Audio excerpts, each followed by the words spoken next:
ஜூட்டு என்ன செய்றீங்க? தோசை சொல்றேன். தோசை எண்ணெய் பிரேட் ஆகுது. சரி எண்ணெயை மேலால விடுங்க. இனி வந்து உப்பு போடணும்.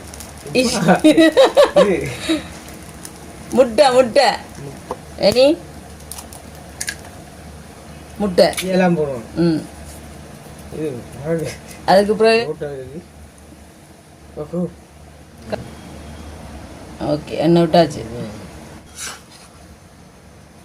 சூப்பரா அப்படித்தான் புது பழக்கத்தில் அப்படித்தான் பாருங்க எப்படி இருக்கு அந்த மாதிரி. முட்டை தோசை நல்லா சாப்பிட்டு காட்டுங்க பாப்போம். ஆவி பறக்கும் முட்டை தோசை.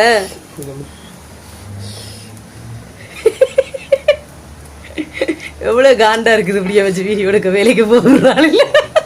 சூப்பரா இருக்கு. ஓகே நன்றி வணக்கம். சென்று வருகிறோம். பாய் பாய். சத்தமா சொல்லுங்களேன். பாய் பாய். நன்றி வணக்கம். சென்று வருகிறேன். சரி.